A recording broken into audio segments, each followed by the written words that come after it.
destaque internacional, Bahrein e Israel fecharam um acordo para estabelecer relações diplomáticas, anunciou o presidente Donald Trump agora no finalzinho da semana, ontem sexta-feira.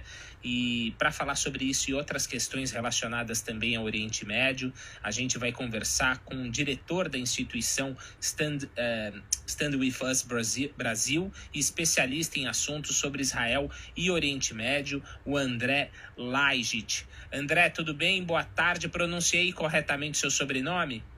Pronunciou. Boa tarde, Ricardo. Tudo bem? Tudo jóia. André, a gente tem um tempo aqui razoavelmente bom para nossa conversa, para não falar naquela correria de sempre no noticiário, já que hoje é sábado. Então, acho que a gente pode começar voltando um pouquinho para trás na história. Qual que é a importância desse acordo, se a gente olhar para trás e como a situação vinha naquela região?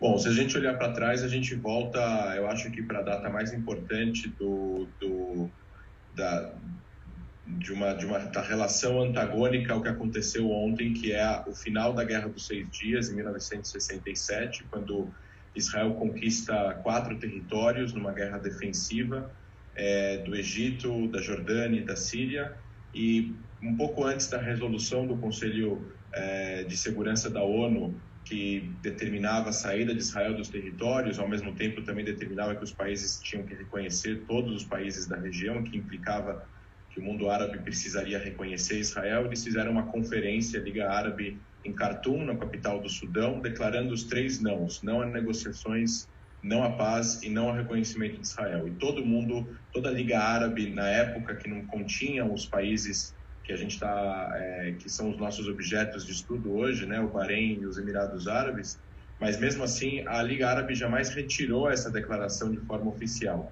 Então, de um Oriente Médio de 60 anos atrás que rejeitava qualquer tipo de negociação com Israel, mesmo se ela se retirasse de territórios conquistados nas guerras, hoje em dia a gente está vendo países querendo ter relações com Israel sem colocar pré-condições para que Israel resolva a questão com os palestinos, por uma série de motivos. Mas existe uma mudança muito grande no Oriente Médio nos últimos 10 anos, 20 anos, que também tem a ver com o fato do Irã estar sendo um país muito agressivo, dominando 4 capitais, fazendo um programa nuclear, e os Estados Unidos estarem se retirando de partes do Oriente Médio. Israel é visto por esses países como um Estado forte, com uma economia estável, um país próximo do Ocidente, da Europa, e esses países estão vendo já uma mudança na sua própria população, novas gerações querendo novas coisas, e isso tem isso casa com uma mudança de política no Oriente Médio, de o inimigo do meu inimigo é o meu amigo. Então, o mundo árabe hoje em dia, principalmente o mundo árabe sunita moderado, nesses países como Oman, como Bahrein, como Kuwait, Arábia Saudita, em relação à sua política externa, eu digo como moderado, eles veem Israel como um aliado e não mais como um inimigo. André, eu mencionei aqui no começo, na abertura da entrevista com você, que o anúncio foi feito ontem, né, pelo presidente Donald Trump, e a aproximação entre esses 2 países do Oriente Médio ocorre menos de um mês depois de os Emirados Árabes Unidos reconhecerem e normalizarem as relações com Israel, também num acordo costurado aí pelos Estados Unidos. Queria que você falasse um pouquinho sobre o papel dos Estados Unidos em geral, e em particular do presidente Donald Trump na costura desses acordos. E se isso pode se converter, na sua visão, num potencial, em algo que ele possa exibir do ponto de vista eleitoral. O presidente dos Estados Unidos, Donald Trump, desde o começo da sua gestão e até mesmo na campanha, ele trazia uma agenda de ser negociador, de ser um bom negociador quando ele era empresário, com o mercado imobiliário em Nova York, que é um mercado muito competitivo. Então, ele era uma pessoa que já trazia aquela questão de ser um grande negociador e de oferecer grandes oportunidades de negócios. E isso se deu com o fato de eles terem feito uma conferência no Bahrein no ano passado, que chamava Conferência de Paz, que eles convidaram todo o Oriente Médio para falar sobre um possível acordo que eles iam oferecer, uma possível proposta que eles iam oferecer para que Israel e os palestinos pudessem chegar num acordo de paz. Lembrando que se Israel e os palestinos chegarem num acordo de paz, na qual Israel poderia garantir a sua segurança de forma total e os palestinos pudessem contemplar o seu sonho de ter um Estado, de acordo com o Plano Árabe de Paz da Liga Árabe, feito pela Arábia Saudita em 2002 e ratificado no Líbano e depois até mesmo em 2008, todo o mundo árabe e islâmico, que são mais 35 países, ao todo 57, iriam ter relações diplomáticas com Israel. Então, o Trump, na hora que ele faz essa conferência no Bahrein ano passado, ele espera um tempo, por causa de uma crise política que estava em Israel instalada, de não ter um governo fixo, né, e ter tido 3 eleições em 1 ano e meio, a anunciar, em janeiro desse ano, uma proposta de paz entre Israel e os palestinos. Essa proposta ela é muito vantajosa para Israel, na visão dos palestinos ela é menos vantajosa em questão territorial, e para poder ter algum trunfo internacional que não veio através dessa negociação entre israelenses e palestinos, que não aconteceu até agora, apesar de ainda existir 5 anos, né, de acordo com a proposta para essas negociações acontecerem, ele acabou indo num caminho paralelo de tentar negociar com estados árabes moderados do Golfo, que já têm relações sigilosas com Israel há muitos anos, de fazer com que esses países tenham relações completas e abertas e públicas com Israel, com voos, com embaixadores, com comércio aberto, apesar de Israel já ter relação com a maior parte desses países de forma secreta. Mas ter relações de forma aberta é uma guinada política também, um tanto quanto, não digo arriscada, mas eu digo polêmica dentro do mundo árabe, dentro do mundo islâmico, porque o Bahrein e os Emirados Árabes estão fazendo isso sem que Israel precise dar nada em troca. O que, para os israelenses, isso também é um trunfo político para o governo atual, porque eles estão negociando paz em troca de paz, economia em troca de economia, e não estão cedendo nada além disso. André, estou lendo aqui nas agências internacionais que neste sábado o Irã acusou as autoridades do Bahrein de cumplicidade nos crimes de Israel ao normalizar suas relações com este país. Quem não gostou desse acordo fora o Irã e por quê? Olha, ao ver de uma pessoa que analisa relações internacionais dentro de um país democrático como o Brasil e do mundo democrático, quem não gostou desses acordos são aqueles que mais cometem crimes no Oriente Médio, né? O Irã é um regime religioso totalitário que, inclusive, ontem assassinou, condenou à morte e executou um ativista político que estava preso simplesmente por não concordar com as opiniões do governo. O Irã banca, né, ele financia grupos terroristas que são reconhecidos como grupos terroristas por mais de 50, 60 países no mundo, como o Hezbollah, que no Líbano, o Hamas, que domina a faixa de Gaza, milícias no Paquistão, no Iraque, no Iêmen.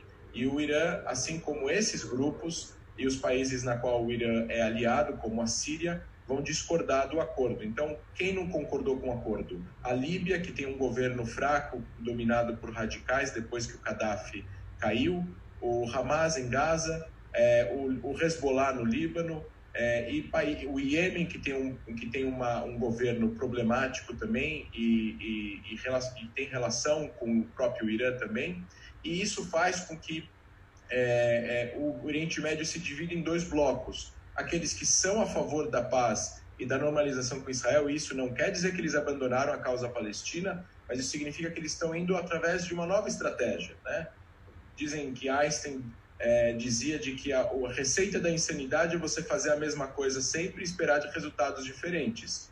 Bom, durante 25 anos ou 30 anos, o mundo árabe tentou fazer com que Israel entendesse que eles só iriam negociar ou ter relações com Israel caso Israel resolvesse a questão palestina. Agora, parece que o paradigma, que a questão é outra. Eles fazendo relações com Israel, tendo amizade com Israel, economia conjunta com Israel, eles vão ter muito mais influência em Israel para fazer com que Israel ajude também aí o próprio governo de Israel a sentar com os palestinos e a negociarem com os palestinos. Então, o Irã, grupos terroristas e aqueles que são contra as negociações vão condenar esses acordos. E eu quero também dizer uma coisa importante para os ouvintes, que o Irã não é a favor de uma outra resolução. Não é que o Irã é contra essa resolução porque ele é a favor de que primeiro Israel faça um acordo com os palestinos. Para a opinião do governo iraniano, a existência de Israel é ilegal. Então, para os iranianos, nada contemplaria isso. Digo iranianos, eu me refiro ao governo dos ayatollahs no Irã. Para eles, nada contemplaria um acordo entre Israel e os palestinos, porque eles não reconhecem a legitimidade da existência de um Estado judeu naquela região, independentemente do tamanho dele. Ô André, você estuda a fundo aí a situação na região há tanto tempo, né? E o trabalho intelectual, quando você se debruça sobre estudos, informações, aspectos históricos, a base disso é a racionalidade. Mas não tem como a emoção não estar junto disso. Então, quando você olha para a região, vendo gente morrer, gente inocente acabando tendo que pagar pela ação translocada de governantes, né? Muitas vezes ditadores, governantes autoritários. Acho que você olha isso com muita decepção em alguma medida, né? Agora, pensando no futuro um pouco, o que você vislumbra que é necessário ser feito? Quais são as principais medidas aí que podem ser tomadas para que olhar para o Oriente Médio não seja aquela coisa de sempre adjetivá-lo com, sei lá, expressões como barril de pólvora, né? É um eterno barril de pólvora, ou seja, um lugar que está sempre ali na iminência de observar uma guerra, uma atitude mais beligerante e coisa do tipo. O Oriente Médio é um local muito antigo que durante milênios foi dominado por tribos. Tem uma relação tribal entre as pessoas. As tribos dominantes acabaram em muitos países dominando o cenário político de Estado, né, de Estado-nação que nós conhecemos hoje em dia. As pessoas precisam entender de que a ideia de país, né, de uma entidade política soberana que tem instituições, população e um território, é uma ideia relativamente nova, tem 250, 300 anos. Só que nós, no Ocidente, achamos que o nosso sistema democrático, e realmente nós acreditamos nisso, é o melhor sistema de governo no mundo. E tentar implicar a força isso em determinadas regiões, sem que essas regiões passem pelo processo de maturação, pode gerar conflitos, e conflitos que vão gerar mortes e, infelizmente, deslocamentos. O Oriente Médio é dominado por ditaduras ou por monarquias totalitárias. Algumas delas são mais liberais, algumas delas são menos liberais, algumas delas são extremamente radicais. O fato é, não existem democracias ali. O que nós entendemos é, quanto mais esses países se aproximarem do Ocidente, quanto mais esses países abrirem sua economia para a tecnologia que é criada dentro desses países e em outros países do Ocidente, quanto mais relações eles tiverem com países democráticos, mais influência cultural desse soft power e do mundo globalizado, que faz com que shows e startups e economia cresça nesses países, mais as gerações futuras vão desejar ter governos mais estáveis e mais democráticos. Só que isso é um processo de maturação, é um processo que demora mais tempo. A gente não pode ser tão imediatista. É o que normalmente se fala em países árabes na região. Esses países têm governos que duram 20, 30, 40, 50 anos. Em Israel, a gente teve 3 eleições em 1 ano e meio. Então, às vezes, para Israel, o imediatismo, para os Estados Unidos, o imediatismo de mudança de regime ou de democratização, às vezes não é no mesmo passo e no mesmo tempo. Demora mais tempo. O que eu vislumbro é de que se continuar desse jeito, se mais países se aproximarem de Israel e ajudarem Israel e os seus irmãos palestinos a chegarem a uma resolução viável para os dois e justa para os dois, que contemple Israel continue tendo controle do seu território e a sua segurança garantida de inimigos externos e de países agressivos, de grupos terroristas, e os palestinos possam ter a sua dignidade respeitada e o seu país estabelecido, aí sim a gente vai estar caminhando para um Oriente Médio mais próspero, com mais possibilidades de esses países aderirem a mais liberdades e uma possível democracia que nós conhecemos aqui. Mas isso ainda vai demorar bastante tempo.